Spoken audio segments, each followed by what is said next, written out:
परम पूज्य गुरुदेव और वंदनीय माता जी की चरणों में कोटि कोटि प्रणाम।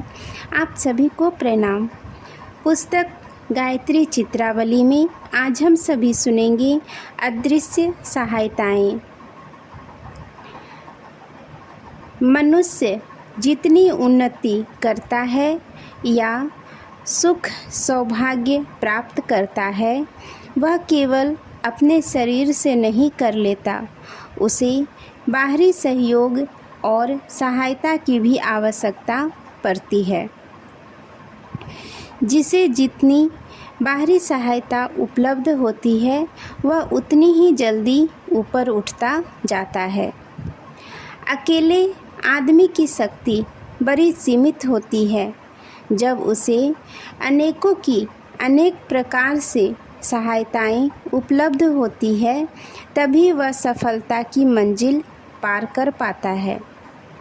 कुछ सहायताएं प्रत्यक्ष होती है और कुछ अप्रत्यक्ष होती है। प्रत्यक्ष सहायताओं की जानकारी रहती है। उस सहायता करने वाले के उपकार का मूल्य और वजन सब जानते हैं, क्योंकि आँखों से उसे प्रत्यक्ष देखा गया है। अप्रत्यक्ष सहायताएं ऐसी होती है जो आँखों से स्पष्ट दिखाई नहीं पड़ती। वह सीधी आकाश से आंगन में भी नहीं गिरती, वरन किसी मध्यस्थ द्वारा या किसी बहाने प्राप्त होती है। हम इनके मूल्य और वजन को भले ही न समझें, पर उनका महत्व असाधारण है।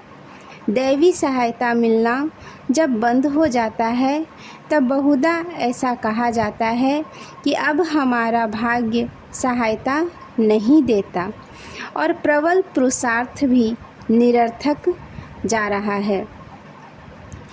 जब दैवी सहायता प्राप्त होती है, तब ऐसे विचित्र सुअवसर प्राप्त होते हैं कि अपने प्रयत्न का सुअवसर से विशेष संबंध नहीं दिखता।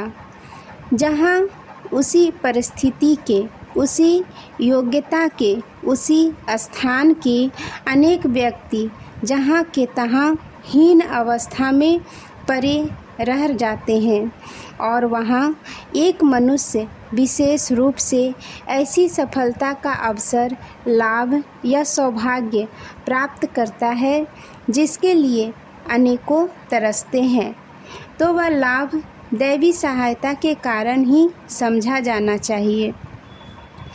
तब दैव की अनुकूलता से मिट्टी, धूल से सोना होने की उक्ति चरितार्थ होती है। प्रारब्ध, भाग्य, विधि का विधान, ईश्वर इच्छा तथा दैवी सहायता हमारे बुरे फले कर्मों से संबंधित है। गायत्री तप की गर्मी से पुराने कच्चे सुकृत शीघ्र पक जाते हैं, और जो लाभ बहुत काल पश्चात मिलना चाहिए था, वह शीघ्र मिल जाता है। तप की अग्नि में अनेक पाप और दुर्भाग्य जल भी जाते हैं। देखा है कि अग्रसर होने वाले साधकों को अनेक बार ऐसी आकस्मिक सहायताएं मिलती है, मानो माता ने ही आंतरिक लोक से वह सब साधन सुविधाएं भेजी हो। आज के लिए यहीं तक। आप सभी को धन्यवाद। जय माँ गायत्री।